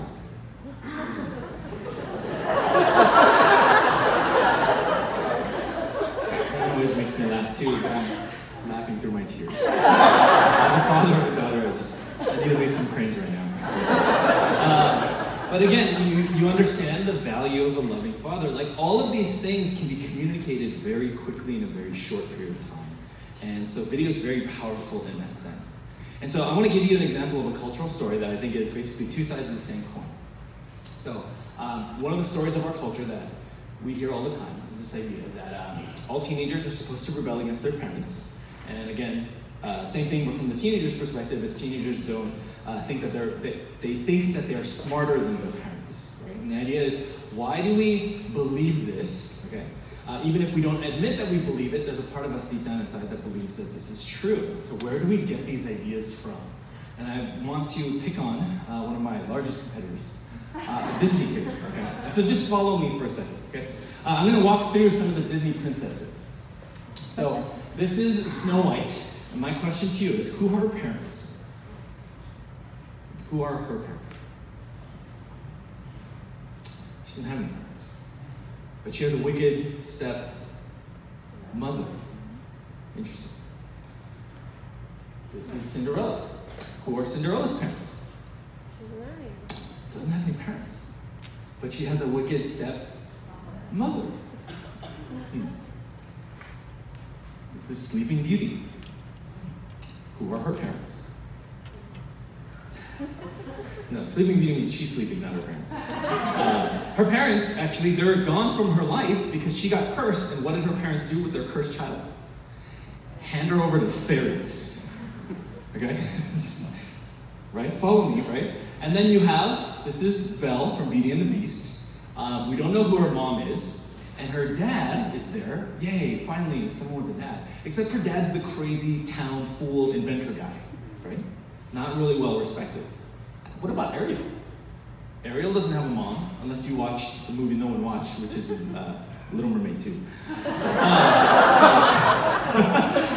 They just made up a mom. Like, where was she during the entire first movie? She wasn't there, right? So let's just pretend that doesn't count. But her dad's there. Her dad's respectable. He's a king. He's got a six-pack, right? And a giant fork. Like, that's respectable. But he's incredibly authoritative. He blasts all of her stuff. Like, not a positive portrayal, right, of what a dad should be. Jasmine, no mom, again. But her dad's a king too, except, again, dad's like a short little bumbling man. Frozen, right? So Elsa and Anna, right? Her parents, they died in a shipwreck, right? But before they died, by the way, her parents are the worst. So there's a conflict between the daughters, and the parents' solution is, we'll keep them separated with physical walls forever. That's not a plan. That never made any sense to me. But do you see a pattern here that's emerging? And remember, some of these princesses have been around in our culture for over 50 years. This is the narrative of most animated projects. Pay attention. Watch the cartoons your kids are watching. Where are the parents? Who are the parents? If the parents exist and they're responsible, they're barely in the show. If the parents exist and they're a part of the show, they're usually dumber than the kids are, right? The kids are the ones solving all the problems for the parents. And so the idea is that we've been steeped into this for a really long time. But there's a saving grace for Disney. They have one Asian American princess. Right? She has both parents. They're alive the entire time, and she sacrifices to serve and honor them. Man, this is the only movie my kids are allowed to watch. That's just it. All joking aside though, Generation Z, like the junior high and high school students, they're not sitting here watching all of these Disney shows anymore. They've moved on. And when Netflix releases their numbers about what's the most popular shows in this demographic, it's shocking because it's all of the sort of mature-rated content. This is the stuff, like 3 or 4 years ago, that was most popular among 16 to 21-year-olds.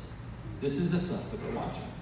And so the idea is, if we wonder where the worldview of Generation Z is being shaped by, it's being shaped by the stories that they're watching. But let's also talk about how they're watching.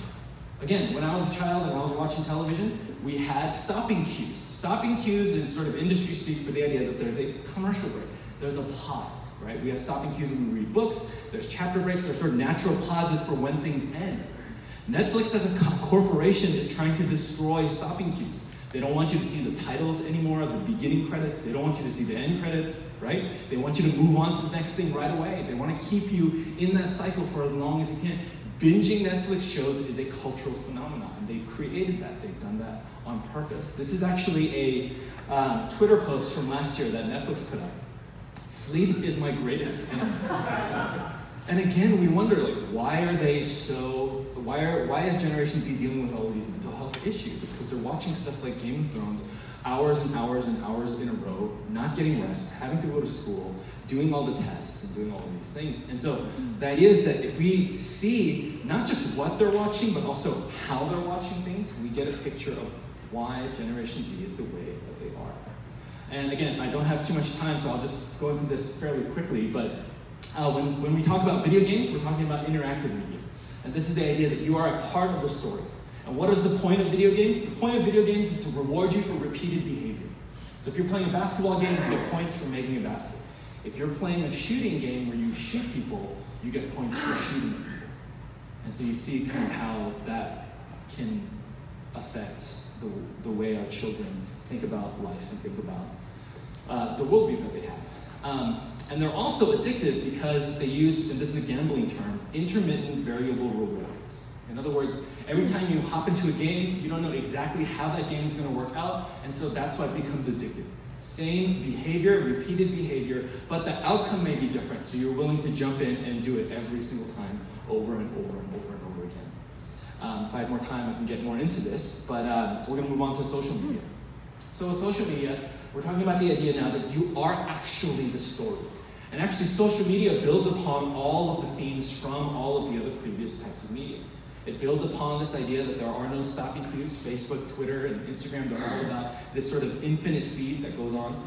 It gives you rewards for repeated behaviors. Every time you post, a friend likes, that feels good, right? You repeat over and over and over again. It's intermittent because, again, the gambling term, intermittent variable rewards.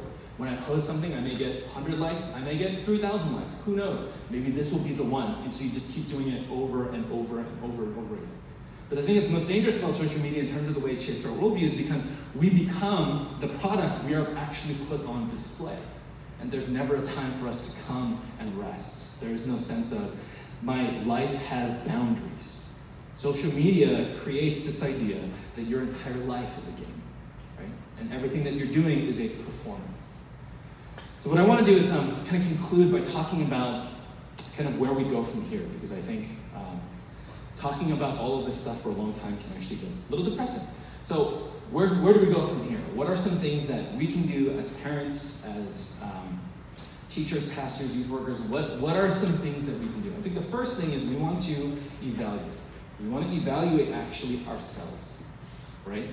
So as parents, what are the patterns of technology usage in your own home? And this is where I'm always super convicted, mainly because there are so many times where I'm on my phone, my children are trying to get my attention, and I get annoyed at them because I'm trying to do something, right? I'm trying to read an email, or I'm reading an article, or someone sent me a funny meme, I'm just laughing. Like that happens, but again, think about that interaction, especially if it's repeated over and over and over again. What am I teaching my child when I prioritize my screen over them? I'm teaching them that screens are more important than people. And that's one of the reasons why you have such issues in Generation Z in terms of how they relate to each other. And it's not just that they're teaching each other. As parents, sometimes we forget that we're just as addicted as well. We have issues with our devices as well. So I think it's important for us to think about what's the pattern of my usage? How often am I using the phone? How often am I on a tablet? How often is a screen in front of my face? If you have older students in your home, evaluate their usage. Spend a week just watching how they use their phone. And I think you'll find interesting patterns of how they go about their day. And I think once you do that, you can sit down and have conversations with them. And I think it's also important for us to kind of evaluate our own worldview, right? So again, we learned last week that Generation Z, only 4% of Generation Z has a biblical worldview, which is shocking, right? That means 4 out of 100, right? People in Generation Z have a biblical worldview, but the truth is, it's not much better for anybody else. The millennials, it's 6%. Generation X, it's 7%. And baby boomers, it's only 10%. In other words, we can't teach what we don't have. And it's crucial for us to understand that, again, all the stuff that shapes our children actually shape us too. And so if you think about what are the things that I watch, what's the music that I'm listening to, right? I think that's probably one of the biggest reasons why we tend to not be so careful about what our children watch is because we've watched the same things just to a different degree and maybe to a little bit less. And so I want to give to you a couple websites, web resources that are helpful. And I'll talk about these a little bit. So Common Sense Media is one of the largest nonprofits dealing with how to help children think through sort of media stuff. They are a secular organization, but they have information on all sorts of media. Very, very great resource. They don't just deal with music and television and movies. They have information on specific apps that your children might have on their phones. Access is a Christian organization, and they have what's called a culture translator. And so if you go to their website, you can actually enter in your email, and basically anywhere from 1 to 2 a week, they're going to be sending you information about what high school students and junior high students are experiencing in terms of their media. And even as a youth pastor, I learn a ton from them too. They go through things like slang, like who's the hottest, artist right now, what is the message of those artists. It's a very concise way of understanding kind of what they're going through. Rooted is an organization that I'm on the steering committee for, and actually Pastor Chris also helps out with. They're a gospel-centered youth ministry organization helping to promote gospel-centeredness within youth pastors, youth workers, and the relationship between parents and children. So they're a great resource just in regards to the blog, but they also have a parent-focused blog as well, and that's what I want to promote. The idea is that they have parents who have children that are in Generation Z who are writing articles about how they have walked through specific issues with their children and how to be gospel-centered and how to think gospel-centered about that. The last one is CPYU. It's the intersection of youth culture and methodology. It's run by Walt Mueller, a friend of mine, and he's like kind of the old guy in youth ministry. Very, very, very wise, but he has again, a sort of fatherly take for parents of people who are in Gen Z. And I think it's helpful in that sense. Another way to, again, think about sort of how we deal with this is by talking with our children, talking with the students about stopping cues, right? So what are the areas of your house, okay, that we're going to mutually agree upon, not you make a decision for them as we talked about earlier, but mutually agree upon. What are some areas of our house that it would probably be a good idea for us not to have our phones, right? And hopefully you guys all decide together, something like the dining room, like when we sit down to eat dinner together, it's gonna be a no phone zone. Mom, dad, everyone, we're not gonna have our phones, right? Maybe they wanna go a step further and say bedrooms, right? And whenever I make this suggestion, people are like, well, what about our alarm clocks? Buy an alarm clock. That's a good solution. Just, you don't need your phone. They're $10 at Target, it's okay. Right, so I think, again, as a family, getting together and having a meeting and saying, you know what, it's not just you guys that are addicted to your devices. Like Mom and Dad, we're addicted too, right? We have problems, and we need you to help us, right? So we want to do this for each other, so I think having a conversation about that. I also think having certain periods of time. So if a place doesn't work, maybe it's specific time. Maybe Saturday afternoons, like, for half the day or something, everyone puts away their phones, we lock it in a box, and we don't pay attention to it. We all turn it off and we leave it there. Again, this is really difficult stuff to do, but once you get in the habit of doing these things, your children will thank you for it. So when we have youth events at our church, we have lock-ins and retreats and camps and things like that, we take away their phones. And I remember the first couple of years that we were doing that, it was like, just all sorts of crazy excuses as to why they can't do it. But at the end of the trips, usually they come back and they say, we're so thankful that we didn't have our phones. And then we give them the phones, and like an animal, they go to the corner and wait for the notifications to go on because they need their face. Internet filtering and device controls, if I'm perfectly honest, and I'm going to say this kind of in an extreme way, I think if you have internet at home and you don't have a filtering device, you are kind of crazy considering all the stuff that's out there. I think this is a necessary thing. And I think everyone should think about getting something. There's a lot of different ones out there. Honestly, I will recommend one product because it's the easiest to use, and it's the Disney Circle. It is the easiest to use, which also means that if your son is sort of a tech wizard, you might be able to get around it, but it's worth having, and it's worth having a discussion as to why we need things like this. And as a bonus, it gives the parents the ability to shut off Wi-Fi for specific devices whenever you want. So power to you. Okay? So you get power. And then lastly, I want to talk about Amazon Kids. So again, this is for anyone that has children that are closer to the age of my kids.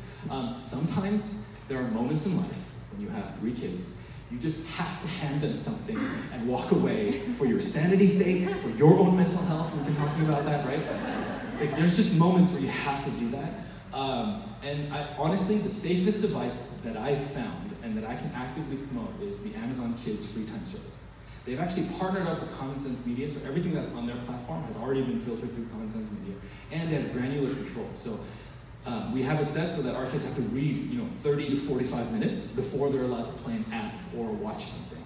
And so the Amazon free time devices are ready to do that. I'll go through these next ones really, really quickly. Enter into their world. I think one of the best things to do is ask good questions about the world they live in. Remember that you're not an expert in Gen Z. I'm not even an expert in Gen Z. You know who is? They are. And so if I want information about them, I go to them and I ask them about stuff. And what it does is it creates a space for conversation, but it also creates a sense that I can learn from you, and it creates a sense of humility, and Generation Z loves that. They love that, and they will engage with you if you ask them good questions. Ask them if you can watch, the shows that they like with them. It may bore you to tears, right?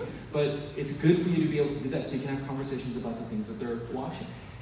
Take them to watch things that you like, right? So I'm at an age now where the age difference between me and my kids are so big that when my son's old enough and I show him something like Indiana Jones, right? He's like, whoa, this is mind-boggling, and I get to have an amazing conversation with him about some of my favorite media, and we get to talk about how are the heroes from my day different from the heroes in your day. We get to have conversations like that. And the other thing too, and the reason why this is so important is when we had community centers where we could watch things together, the most important thing that our children learned was how to react to what's happening on the screen.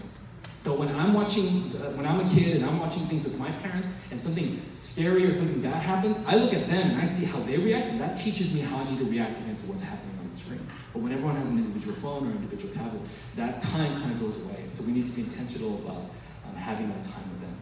And then for teenagers specifically, knowing what apps are on our children's phones is a gateway into their world. Do you know what apps they have? This is just a couple of examples, but this is the Huddle app. And this is the idea that you go into the home screen, which has all of these different issues laid out. And if you're interested in talking about those issues, you can click inside and you get to have discussions specifically about those issues. But again, it's meant to be anonymous. So if your child, for example, has the Huddle app on their phone, maybe they have something that they're dealing with they just haven't told you about. And if you see this app on their phone, it gives you a gateway to ask, hey, what is this? Right? Why are you on this? What's interesting about this? How is it helpful for you? And again, not to do it in a way that's overbearing, but to do it in a genuinely curious way. This purple is pretty. What does this mean? Apps like Facetune, right? This is just the idea that you take a selfie and it edits your selfie to make you look prettier. If some of the girls in this room have this, ask them, why do you feel the need to edit every picture before you post it? And there's some hurt there, right? Maybe somebody made fun of the fact that they had a pimple one time. And I'm 36, I still get pimples. So I understand the temptation to want to do something like this. I get that, right? There are slightly more sort of dangerous ones like Lipsy. And again, these are all incredibly popular. These are all within the top 100 downloads in the Apple App Store. Lipsy is about asking anonymous questions and getting honest feedback from people. These kinds of apps are particularly popular with high school students because they constantly want affirmation. They want to know that they're living right. They want to know that everyone else thinks that they're cool, right? And so Lipsy is a way for them to get this sort of back and forth. The crazy thing though is this is rated 17+ in the App Store. And the reason for that is because the comments that people write are often incredibly sexual, incredibly violent. And this is the perfect place actually to get bullied, right? Like, what did you think of my outfit today is a dangerous question on a place like this. There's also an app called Monkey. And it's to meet strangers online, to give them a 15-second opportunity to see if you connect. And if within 15 seconds you want to talk to this person more, then you can give them more time. And this is dangerous on so many levels, but it's also incredibly dehumanizing. And so can you imagine if you try to connect with strangers and no one wants to give you an extra 15 seconds? Within 2 minutes, you could be rejected 8 times. That's incredibly painful. So again, there's lots and lots of apps, and it's impossible to stay in touch with how many things there are. But every once in a while, going to your child's phone and looking at their apps and just asking, I don't recognize these icons. What are these things? Why do you have them on your phone?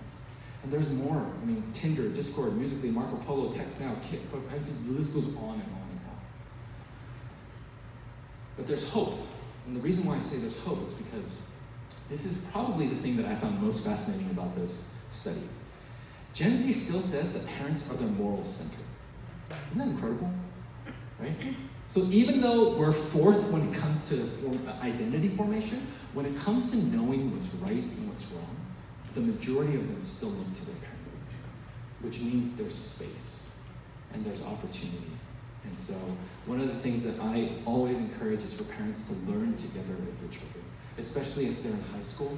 They're at an age where they're seeking independence. And for you to humbly come to them and say, I don't know all the answers, but I would like to read this book with you and we can discover answers together is incredibly, incredibly empowering for your high school student to help them take faith into their own hands, but it's also great because you have incredible conversations. So I know everyone's gonna take a picture of this, so I'll just put it up really quick. These are 5 books I highly recommend you actually read with your teenagers, again, in high school if possible.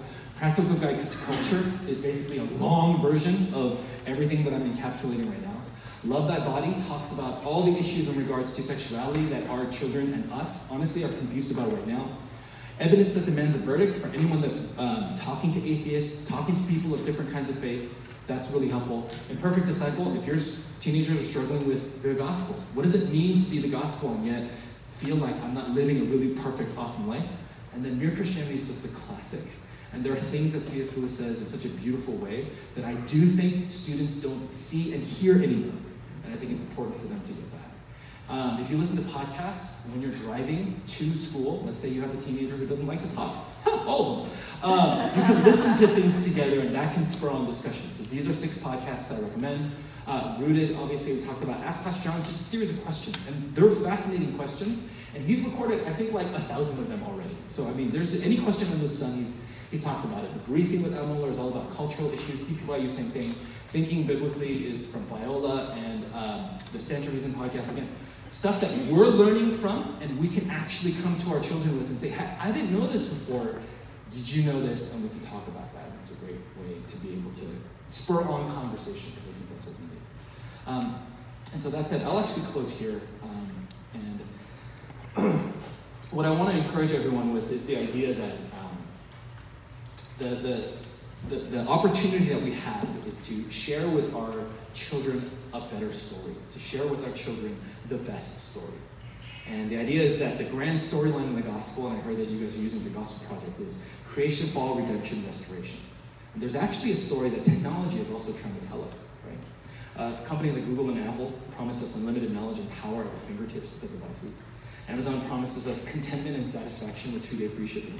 Right? Facebook, Twitter, Instagram promise us a personal kingdom where we can get unlimited affirmation, but none of these companies have actually fulfilled their empty promises. That story is in fact empty. So what is it that the gospel teaches us? What is it that the gospel tells us? What's the better story? So I don't have to know everything because the all-powerful creator God of the universe, he does. I have every spiritual blessing in Christ, and I'm ever increasing in satisfaction in Christ through the Holy Spirit. And then I have full and complete affirmation at the foot of the cross before the holy creator God of the universe, who loves me and calls me his own. Psalm 78 says this, "Give ear, O my people, to my teaching, incline your ears to the words of my mouth. I will open my mouth in a parable, I will utter dark sayings from of old, things that we have heard and known that our fathers have told us. We will not hide them from their children, but tell to the coming generation the glorious deeds of the Lord and his might and the wonders that he has done."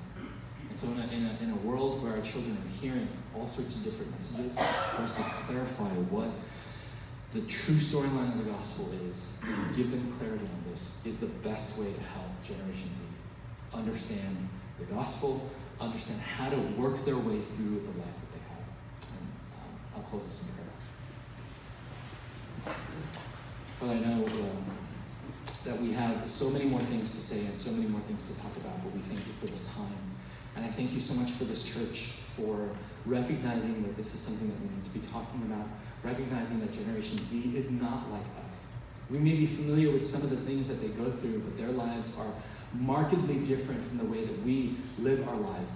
And there are so many differences, and yet at the same time, we know, Lord, that you have given us the tools that we need. You have given to us people that we can come to and ask for help. But most of all, Christ, you have died for us on the cross. You have empowered us through the Holy Spirit. And I pray that we would know and recognize that we are not powerless, but we have the Creator God of the universe behind us. Father, we thank you. In your name we pray.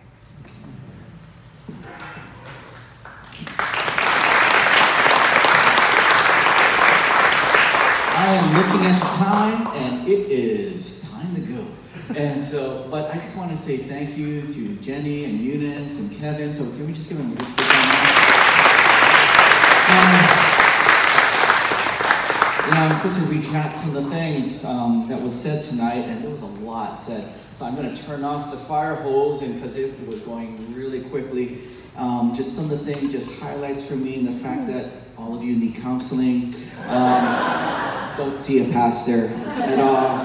Oh, he has a six-pack. I didn't know the fact that he had a six-pack. Remember that thing? My wife goes, I didn't know the words to the song was like that. And so she's going to stop listening to that song from now on.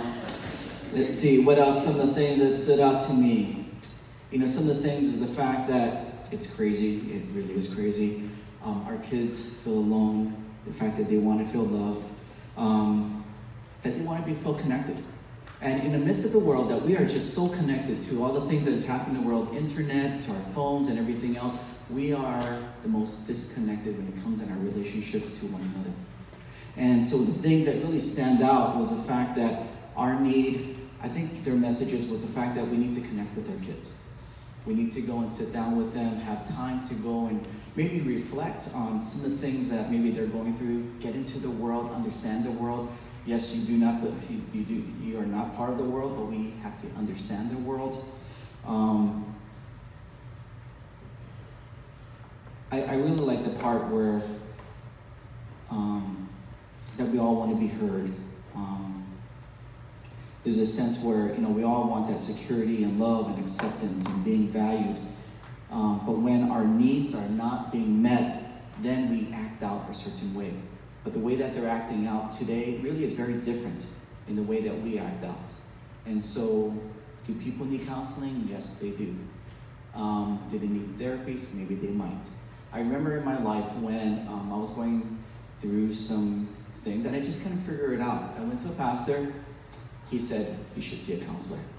And I said, I really do. And there was this stigma of seeing a counselor, seeing some kind of psychologist and everything. And I remember sitting down, he made me sit in the couch.